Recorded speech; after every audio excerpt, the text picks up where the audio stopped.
So let's start with another example and illustration. Okay, एक function दिया है आपको x स्क्वायर प्लस x, जिसकी हमको लिमिट फाइंड करनी है नियर x इक्वल टू 1. ठीक है, x इक्वल टू 1 पर नियर x इक्वल टू 1 पर लिमिट हमको फाइंड करनी है. सीधा सवाल ये है कि जब वैल्यू फाइंड करनी है तो एल एच आर करने की जरूरत क्यों है. x की वैल्यू को अंदर को आ कहा जाएगा 2.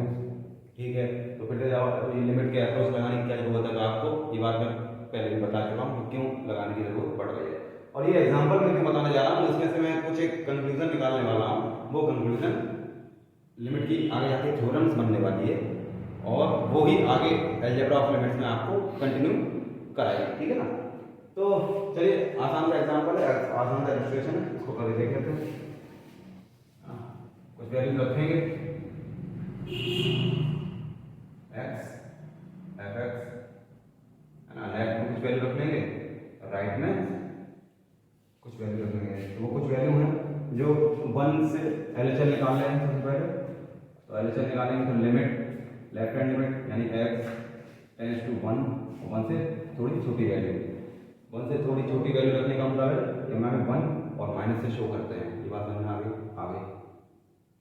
फंक्शन क्या है, x स्क्वायर प्लस x. तो 1 से थोड़ी छोटी वैल्यू ले लेते हैं, क्या है, जैसे 0.9 है ना, 0.99 है, फिर 0.999 है.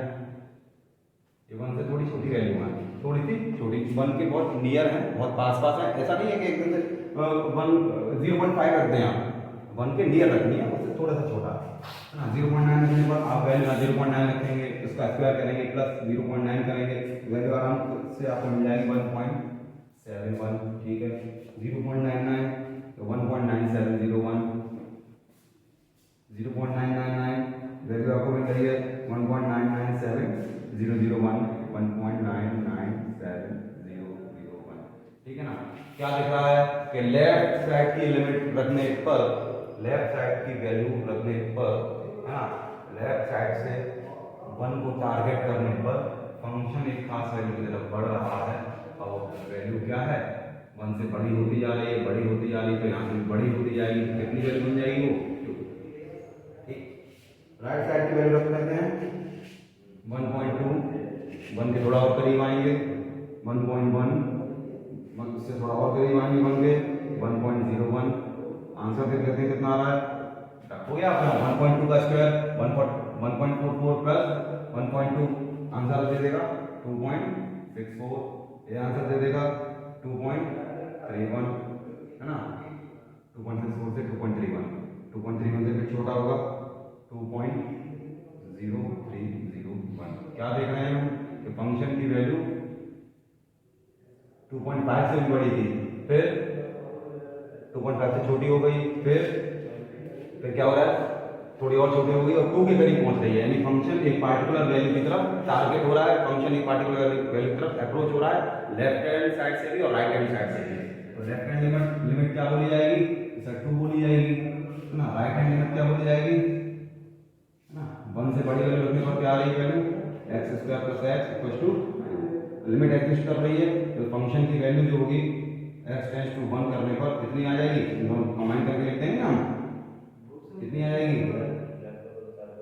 इक्वल टू 2 आ जाएगी. 2 इसकी वैल्यू है, फंक्शनल वैल्यू इसकी 2 आ रही थी. फंक्शनल वैल्यू आने का मतलब क्या है कि अगर हम डायरेक्ट इस फंक्शन में एक्स की जगह 1 रखते हैं, डायरेक्ट इस फंक्शन में एक्स की जगह 1 रख देते हैं तो क्या आ जाएगा 1 स्क्वायर प्लस 1 इक्वल टू 2. यहाँ से हम बात आपकी बात साबित हो रही है कि left hand limit right hand limit same आ रही है, तो लिमिट एग्जिस्ट करती है ना. कभी कभी फंक्शन में फंक्शनल वैल्यू और लिमिटिंग वैल्यू दोनों सेम ही हो सकती हैं, कभी कभी ही हो सकती हैं, याद रखना. ठीक है ना. और कहाँ नहीं हो रही थी limiting value functional value same, modulus function में, याद आ रहा है, तो सिग्नम फंक्शन में, सॉरी सिग्नम फंक्शन में क्या हो रहा था, फंक्शन वैल्यू डिफरेंट थी, एलएचएल भी डिफरेंट था और आरएचएल भी डिफरेंट था. सिग्नम फंक्शन मैंने प्रीवियस वीडियो में बहुत अच्छे से करा रखा है. ठीक है ना. अब इसमें कुछ बातें हैं जो यहाँ पर थोड़ा जानना जरूरी है. वो क्या बातें हैं मैं आपको बता देता हूँ. जैसे एक मिनट,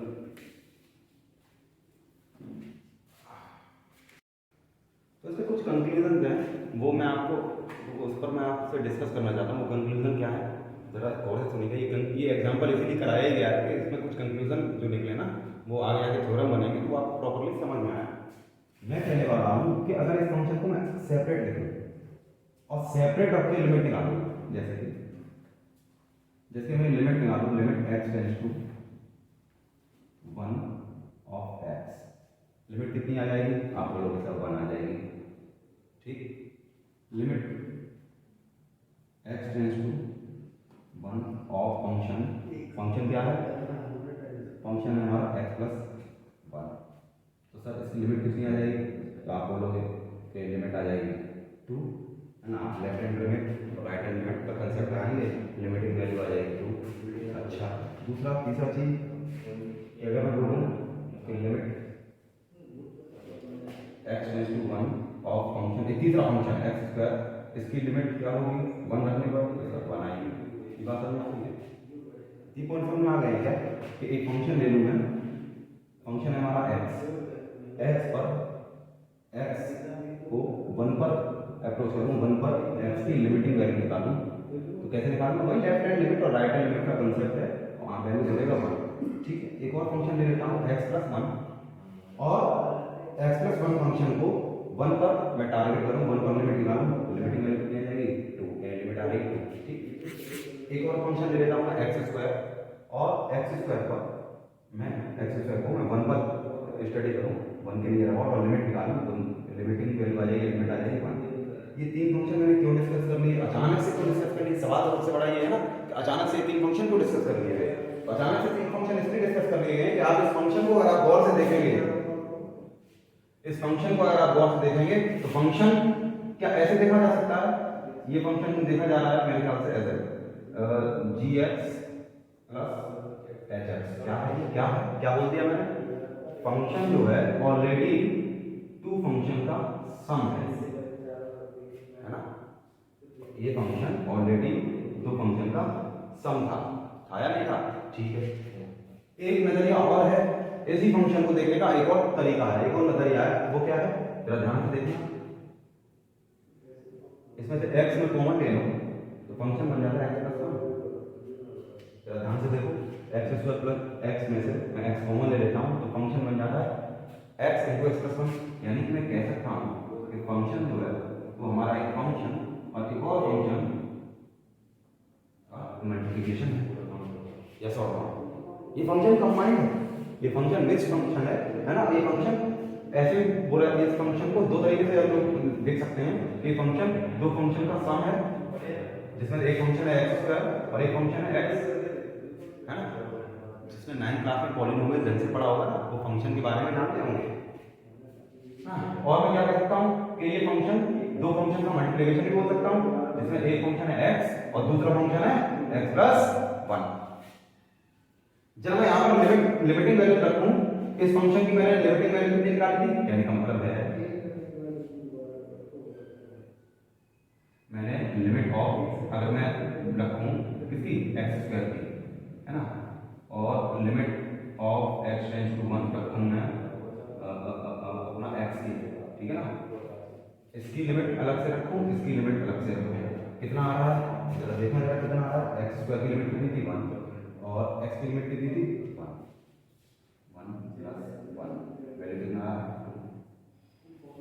कंक्लूजन समझ में आ रहा है कुछ क्या, कंक्लूजन ये था कि हम लिमिट्स को डिस्ट्रीब्यूटिव लॉ से अप्रोच कर सकते हैं, मतलब फंक्शन में लिमिट्स को हम इस तरीके से लगा सकते हैं कि फंक्शन अगर दो फंक्शन का सम है तो हम उनकी लिमिट्स को सेपरेट करके इवेल्युएट करके सॉल्व कर सकते हैं।